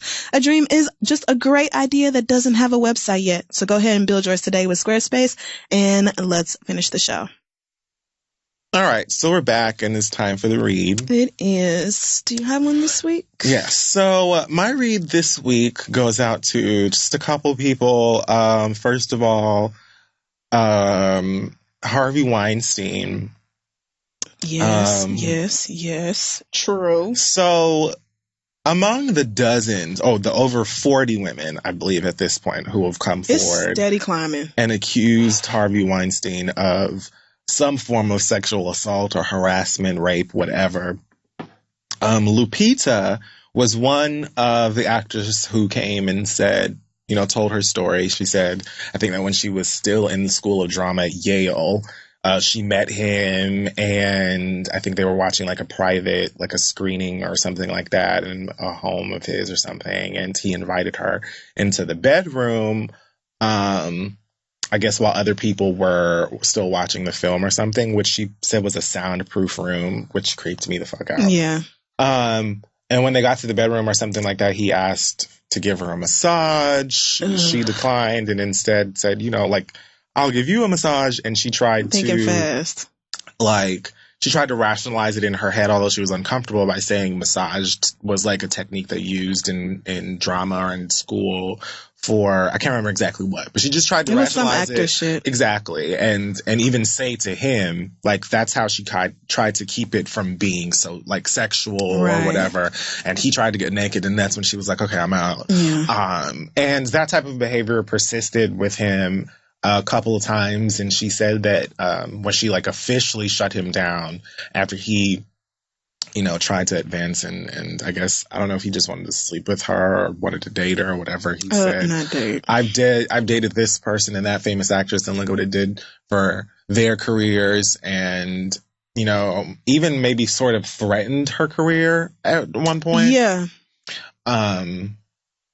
Which a lot of people have said that he does this. So, like all those girls. Yeah, like pretty much all of them felt were just like it was this, or like you can't say anything because it's Harvey fucking Weinstein and you will just not work again. Exactly. So, and he keeps that up by the way that he treats that them happens, and right? Exactly. So obviously she was afraid for her career and stuff, but she said that she saw him again during like the premiere or something for 12 Years a Slave. And he like half-assed apologized or something. And she was just like, yeah, cool. And just knew she was never going to work with him again. But of course, like many women who are harassed or assaulted by men, she didn't say anything because we know all of the reasons why. And didn't even realize that so many other women were going through the same thing, I guess. So. Even though I feel like everybody knew about Harvey Weinstein. Like the fact that everybody's acting like they just now heard about this is just, okay, girls. Like, I understand why none of the victims came out and said anything. It's everybody else's reaction. Like the Weinstein board being like, oh, these allegations are totally surprising. You really mean, okay, girl. Cool. So okay, girl. So I found it interesting that, that Harvey's people sent out a release or a response to Lupita saying Mr. Weinstein has a different recollection of the events, but believes Lupita is a brilliant actress and a major force in the industry. Last year, she sent a personal invitation to Mr. Weinstein to see her in her Broadway show Eclipsed. So this is my thing. Out of the however many women who have accused you of this, you choose Lupita to say, oh, nah, that never fucking happened. Right. Why is that? Like, I know that he addressed Ashley Judd, sort of, but what he said, he didn't deny anything. Right. All he said was, I know she's going through a tough time right now, and I'm going to call her in like a year. Which, okay. What? Right. But now, like, when the black woman comes forward and she says, you did all this, like a very detailed story of all of her interactions with you, why she felt unsafe, why she was uncomfortable and she was afraid that her career would be damaged if she didn't comply with your bullshit. All of that stuff. Oh, we have a different recollection of events. Why you choose her to speak out against? And why is it that all of these Hollywood white women who were banding together, creating hashtags and, holding hands and walking together out into the sunlight and allowing their toes to, kiss the low tide or whatever like, why is it like, I have not heard anybody say anything about this. Why is that? Rose McGowan tweeted after Lindsay Lohan posted some video on Instagram and was like, guys, leave Harvey Weinstein alone. He never raped me, so I think he's great. Right. Like, did you see that? I did. And I was like, Lindsay girl, you might want to put the drugs away. Just because somebody didn't hurt you does not mean they don't hurt other people. It's pretty short-sighted. But Rose McGowan tweets, please go easy on Lindsay Lohan. Being a child actor turned sex symbol twists the brain in ways you can't comprehend. So y'all are willing to jump in defense of someone who is basically saying the man that raped you should be left alone because he didn't rape me. And you got a comment for that. But now he's choosing the black woman and calling her a liar. And saying that, well, she invited me to one of her Broadway shows. So that means what? That you were allowed to be a nasty, disgusting, perverted dick? Right. First of all, I highly doubt Lupita sat down and was like, dear Harvey Weinstein. Please, if you may. If you have the time. No, I'm sure somebody from somebody's team. Who reps somebody said something over to yo people. And a bunch of other people's people. Like, this happens so much that, all right, Harvey, like, them throwing that in there kind of seemed like almost a tackier way of trying to defend him. Like, I didn't do nothing. Not only is my recollection different, but she invited me to her show. So what the why fuck would does you that think have to do with anything? All right, girl. Like, people get invites, tickets, comp tickets, house tickets, whatever. Like, that is just... At the end of the day, you know the power that you had in the film industry. Right. And you know the ability that you had to, like, put people on in a way. And the people know that. And you use that to intimidate people, especially women, into getting your fucking way. So you being invited to somebody's show is just normal behavior. If you never had sex, if you weren't interested, is that asexual? I think I think asexual is just not having sexual attraction to anybody. Whatever. I don't If know. you was that, you know what I'm saying? You just weren't out here doing anything. You weren't sexually attracted to anybody. Whatever. You would still get an invite. It's not about you. It's about business. Like, that's why you were invited. Why was that even mentioned? Right. You know that Why was shit. that even mentioned? It's just ridiculous to me that all of these women have all of these stories about Harvey, and they all sound so fucking similar. But this woman is the one who is being called a liar, essentially, and now everybody is quiet. And then you wonder why Black women resist so much when it comes to your fancy white feminism, and they don't want to hear nothing about what the fuck y'all be talking about when it comes to feminism, because you don't include them. You won't fight for them. You don't give a fuck about that. But she will come and jump on Lindsay Lohan and beg her or beg people to be easy on her, even though she just said, everybody, including you, bitch, need to leave my homeboy alone because he never raped me. I mean, what? And the thing is, Rose probably has a point in the whole thing about Lindsay being a child and then growing titties and automatically everybody being like, I want to fuck Lindsay Lohan. Absolutely. But like, show that same empathy for a Black girl going through it. Show that same concern. Like, keep that same energy for a Black woman who risks more by coming out and saying something against somebody as huge as Harvey Weinstein than y'all do. Like, it's just, but again, not surprised, because white girls love to act like Black women are just the backups, the cheerleaders for their women's rights movement. Even though they'll stand at the front of everybody's line. Oh, yeah. Everybody. Oh, yeah. So, they just don't... It don't surprise me at all. And fuck Harvey Weinstein. Him and Terry Richardson both way overdue for getting the fuck out of here. Fuck him. Fuck him. And Taylor Swift, girl, now I don't know if you really stole that baby's voice or whatever. Did you hear about that? I did, and I listened to the first 2 seconds of that song just to see. And at first listen, it does sound like that little girl, but also baby voices sound a lot alike, and it could be anybody's toddler. Right. So I'm just going to say... She would have to be a dumb ass. She would really have to be She would have to be a fool. Like, really stupid. And then Taylor Swift is a lot of things to me, but a dumb ass, dumb is I'm not one. Sure. But if it was, girl... You better brush that shit under, bury it in some sand. Right. I don't know what it is you need to do. Don't let me hear about it, because I'm letting your ass have. That's it. Either that, or it better be that you wrote that child's mama a check for using her baby's voice on that that's song. Fine too. One or the other. That works Taylor, as well. That is it. That works too. But I'm watching. No, it's far more likely, I think, that somebody else's child just said gorgeous. Or maybe there's video of Taylor saying gorgeous, when she was 3 or whatever. I don't know. But and clean it up. You can't have been dumb enough to just take that video and just cut that. You could not have done that. I will not believe that. I'm going to just wait. I'm just going to wait. Because I listened to both of them too, and I felt the same way. I was like, I don't know. It could be. Could be. But babies sound alike. Could be. So not. It could not. Right. Who's to say? But just... Man, low key, I'm hoping that, it comes out whenever this is going to be cleared up or whatever. And it's like, the mother received so much money and we got a trip to Disney World. Honestly, if it's the child, or even if it's not the child, I'm sure that this didn't even get to her. I'm sure her team heard about this and were like, she's getting nothing, and we're not even going to respond to it. Like, she probably would have to go to court and like file something to get them to even respond, because she's just some poor little Black girl with a baby who we don't give a fuck about because we're rich. So I think Taylor said, I'm mad because I actually Googled. I said, let me see, because if she stole from that little Black baby, we gonna have a motherfucking problem. And somebody on Tumblr, I did not know Taylor Swift still used her Tumblr, but somebody on Tumblr was talking about, oh my God, this baby's voice is so cute. Who is it? And Taylor reblogged it and said 300 people know.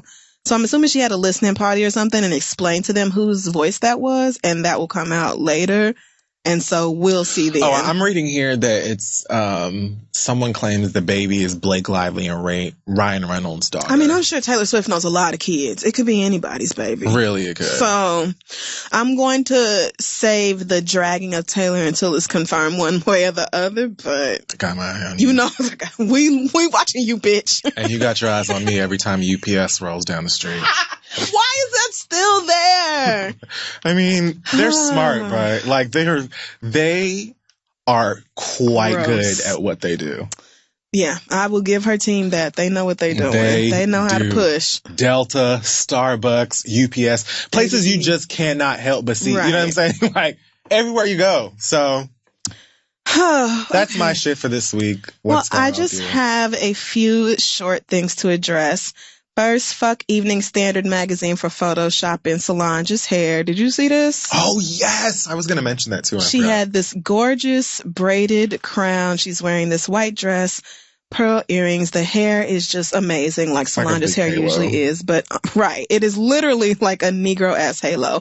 But on the cover, that part is photoshopped out and it just looks like blonde braids. Right. She's still gorgeous, right? But not the same. I mean, she literally wrote a song, Don't Touch My Hair. And so her Instagram caption, she circled the part where they took her hair out, which was amazing. And then hashtagged Don't Touch My Hair, the DTMH or whatever, and then added them, like, so there's no confusion here. Right.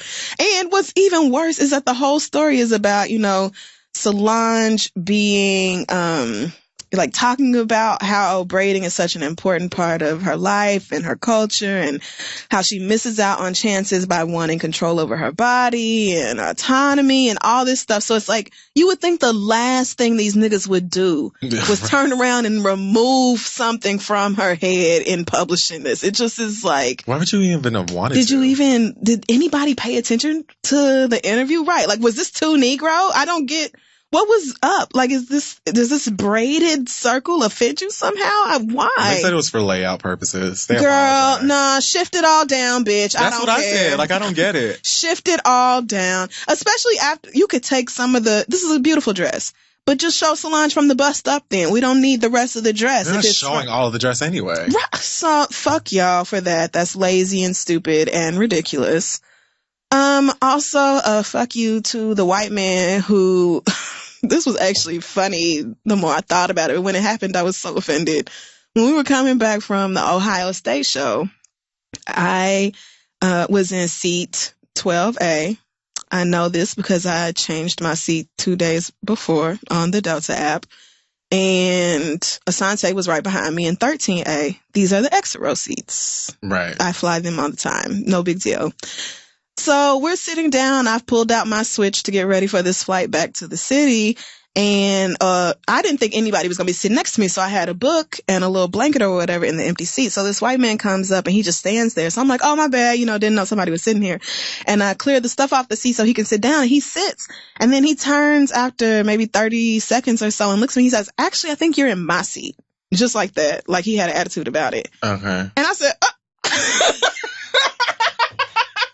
I was already annoyed at that point, but I was like, So I turned and looked at Asante, and Asante looked back at me, and I said, well, I'm pretty sure, you know, I'm in 12A. Like, let me just look at my app, make sure I'm in the right seat, but I'm usually not no wrong seat bitch. Like, I can count these rows or whatever. Yeah. And automatically his face changes and he just turns bright red and he's like, oh, I'm so sorry. I'm in 11A. Oh, it's been a long morning. Oh, da-da-da-da. And I'm like, so you was really about to just charge me up and be ridiculous over a seat when you was in the wrong row. You could have double checked first. You could have.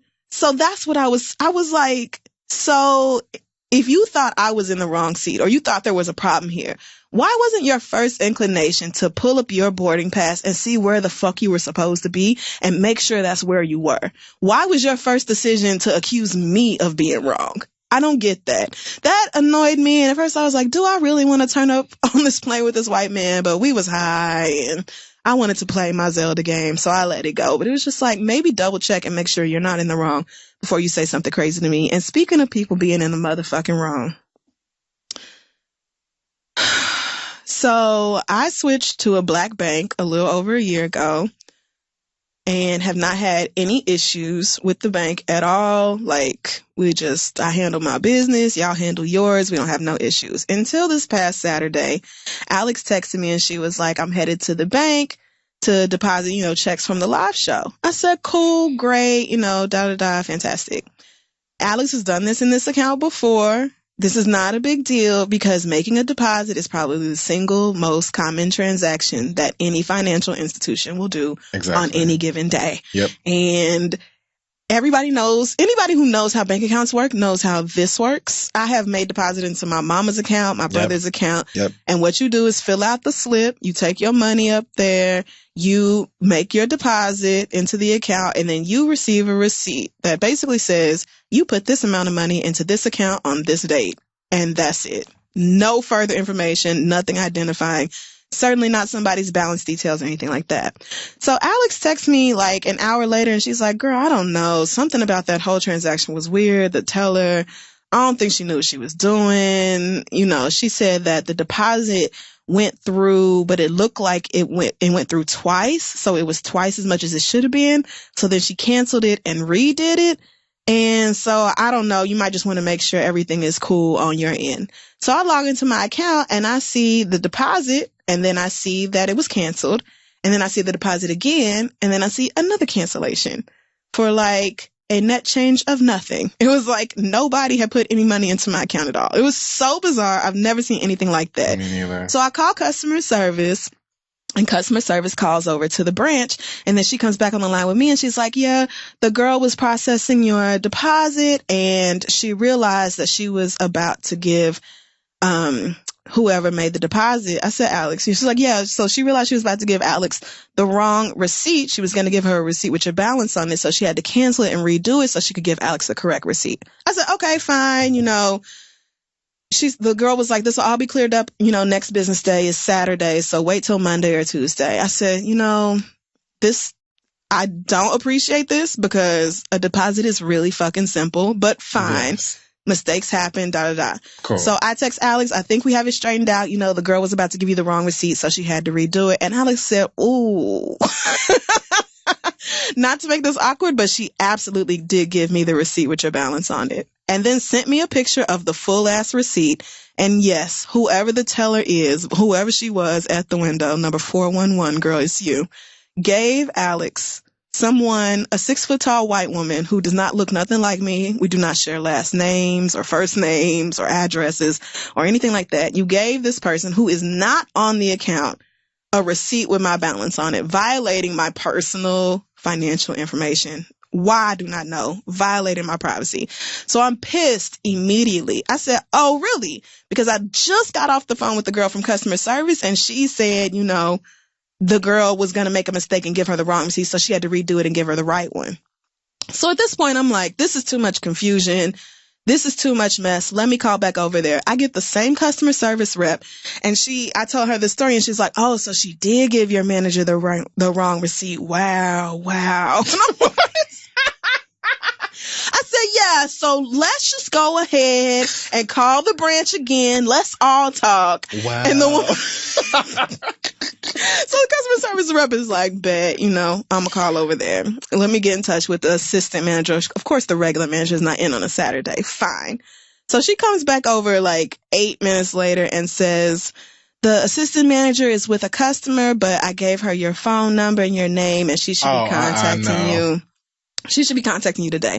Now, Alex went to a branch that is 45 minutes away from my apartment by car because Alex lives in Queens. So I'm not going to make it to Queens before the bank closes because it's Saturday, but I'm not going all the way the fuck out there when there are a million locations in Harlem. Thank you. So it's Saturday afternoon at this point. I'm like, fine. I expect that somebody will call me back. I don't get a call back for the rest of Saturday. I knew it. Of course not. I knew it. Of course I don't. Of course I don't get a call Sunday because nobody's on Sunday. Right. I still don't have a phone call by Monday at noon. I said I'm going to give her till Monday at noon because I understand you come in first thing in the morning. You might have other shit to do. I'm trying to be patient. I'm being patient. First of all, because I do not need this money immediately. It's not an emergency that I have it. But secondly, it's a black bank and I just don't want to have to act a ass with niggas. Right. I really don't want to. So I call her on Monday afternoon and this lady, I don't know what the fuck was wrong with her. I don't know if she woke up on the wrong side of the bed that day. I don't know if she already had an attitude. I don't get it. But I sat here and talked to her about my account, about the money part. I said, so the biggest issue here is that my deposit hasn't been made at all. It just shows like there's no money in my account. The current balance is wrong. The current balance is different from the current balance that is on Alex's receipt. And, oh yeah, by the way, why the fuck is my balance on a receipt that somebody who's not on the account is on? Like, the fact that they gave out that information to somebody had me so pissed off. So I'm going back and forth with this lady, and she's like, oh, it's a glitch in the system. You know, we'll figure out your deposit. No big deal. I'll get that together. You'll see it tomorrow, next business day. That'll be fine. And so we get to the part about the receipt, and she's like, oh, well, you know, that was just a mistake.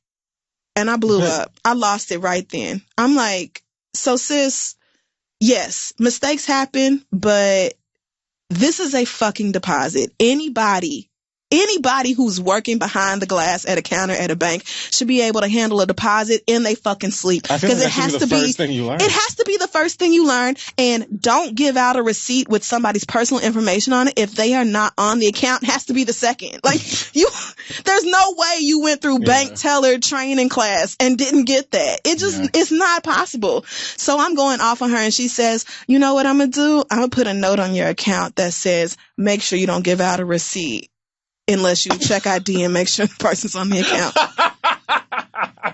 I said, sis, no shade, but that is not something that should require a note on my account. That's like if somebody, if you went to like Verizon Files or something, and you was like, you know what, I'm gonna put a note on your account that says don't charge for things he ain't paid for. Like you mean don't do things you just shouldn't do? I said, we really shouldn't need a note on the account for like something that is standard across the financial industry. If I go to Bank of America and put money in my mama's account, they give me a very basic bitch ass receipt that has nothing but the essential information on it, and that's it. Same for when I go to Chase and put money in my brother's account. They give me a receipt that says you came by and you gave your brother that money. Goodbye. Thank you so much. And that is it. So I'm arguing with this lady about the whole receipt situation, getting more and more angry. And I say, you know what? All this is doing is agitating me, and I don't need it. I'm going to just go to a branch right here in Harlem and close my account, because apparently y'all don't know how to act and y'all playing with my fucking money. Jesus. And she was like, oh, you going to a branch in Harlem? I said, yes. I don't know if she was like making sure I wasn't going to come out to Queens and get on her nerves. Probably. But that's exactly what I did. I got off the phone with her and went up to the branch. I'm not going to say which one, but I went up to a branch in Harlem. A very sweet Jamaican girl named Trudy Ann. Yes. When I saw the Ann. Trudy Ann.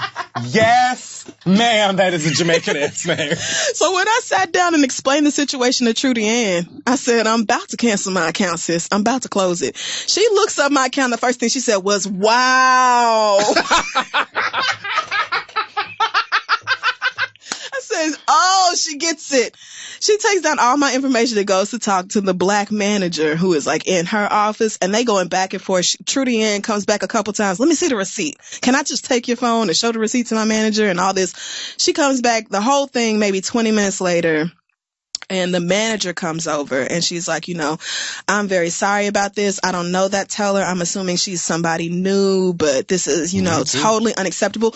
All the things that the assistant manager at the branch in Queens should have said is what I actually heard once I took my ass physically into the bank. Like, I don't know why I have to go somewhere and put on my bitch, I'm not playing with you voice in order for niggas to understand that like my money is not a joke. But she's like, you know, that was utterly unacceptable. I don't understand, you know, what the fuck her issue was, because this just did not have to be this way. And, you know, I'm very sorry. I put a call into the district manager and you'll be getting a call immediately. I'm on the phone with the tech guys to figure out why your balance looks the way it does. But trust me, I'm going to handle this for you. She gave me her personal card, wrote her cell phone number on it, and was like, I promise you, I will be in touch. Like, we will get this handled.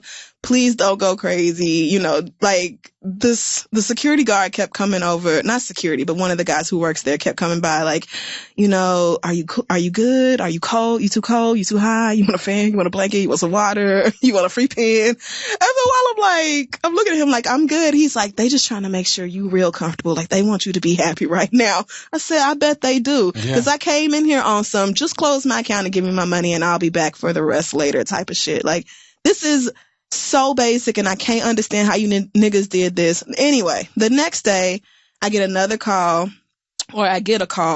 from the manager again, and she's like, take a look at your account, make sure everything looks good. I went in there and fixed all this other stuff, and we're putting this girl under disciplinary review, or she's have to go through training or something like that. Because when I first went in there, they were saying, this is grounds for termination. We can terminate her for this. I don't want to be the reason that a woman, and most likely a black woman, because it's a black bank. Mm-hmm. I don't want to be the reason that a black woman loses her job, especially over something like this. What I want you to know is that a deposit is very fucking simple. And if you have trouble doing it, or if at any point you run into a situation like this again, you need to stop what the fuck you're doing and go ask a grown up for help. Go get somebody who's been there longer, who knows how to navigate in and out of the systems and knows how to get around whatever issues you may have.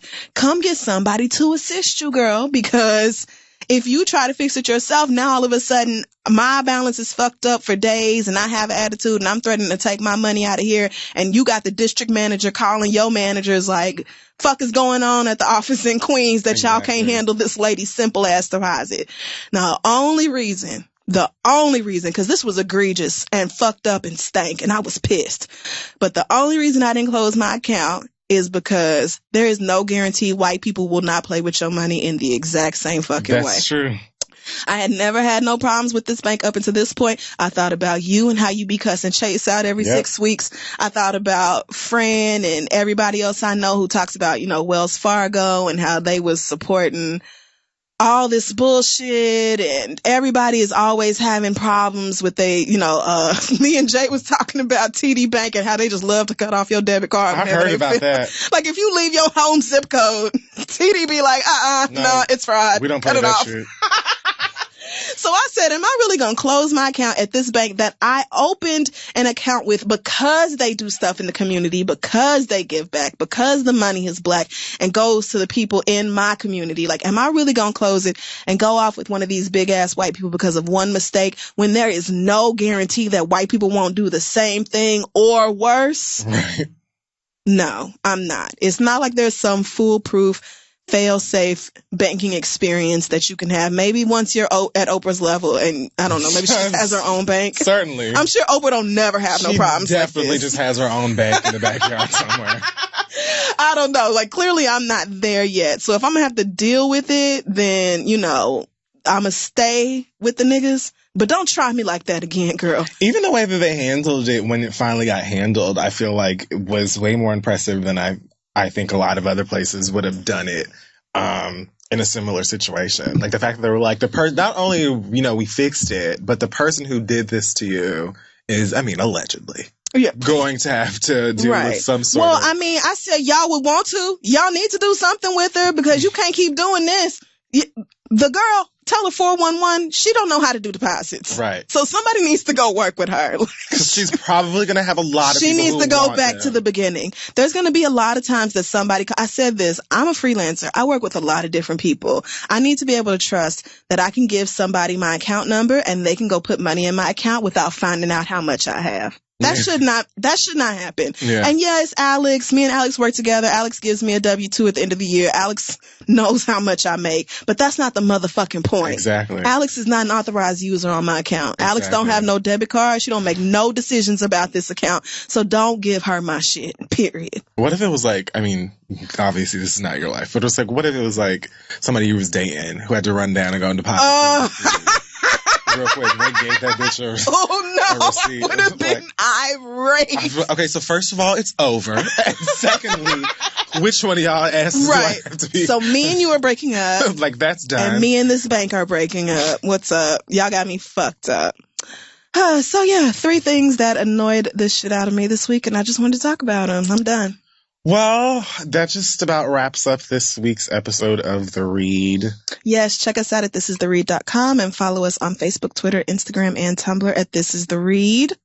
Trilloween is coming up this weekend. For those of you who are in New York, I heard that the tickets are sold out except for, I think there's some VIP tickets left. But okay, fancy. Look at you. You can go check, and I will confirm or deny tickets being available at the door because I'm not sure. Oh yeah, you might be at capacity. But yeah, standard admission is definitely sold out, but there still are VIP express entry tickets, so you can grab one of those. And if you are in the DC area, there's still plenty left. Well, I don't want to say plenty because I don't know that for sure, but there still are tickets as of right now that I'm looking at. It's going to be a good black ass time. So go and grab yourself a ticket, come out. Like I said, like I always say, you don't have to wear a costume, but it is a Halloween party. So many people will be wearing costumes. You will be the odd man or woman out. I mean, half-ass something. Those are always funny. So even if you just throw some last-minute shit on, you probably won't be the last person to do that. But either way, it's just about fun and camaraderie and drinking. So your costume won't be worse than mine. I'm awful at Halloween costumes. I don't think about them at all until like 2 days beforehand. So yeah, all my shit is store-bought. And yeah, I don't do anything fancy. I don't care. So there's that. Also, next up on the Read Live tour is Charlotte, Saturday, November 11th. So if you're in Charlotte, North Carolina, you can come out to see us. That will be followed by Los Angeles on the 19th. So come and check us out. And last but not least, I will be a part of Smart, Funny, and Black, which is a comedy-style black-ass game show, fun time, hosted and created by Amanda Seales. It will be in Brooklyn on November 7th. Me versus Bevy Smith for the New York Comedy Festival. Wait, what? Yep. I'm sorry. You and Bevy Smith are going to do what? We're competing in black shit. Black funny. I guess it's to see like a game show, like a trivia thing? Yeah, something. I don't know. Like it's a series of different games. Okay. So I saw like a clip of a bunch of the LA shows. Issa's done it. Okay. Like Princess Penny did it. Like a bunch of huge stars and comics and celebrities and famous people.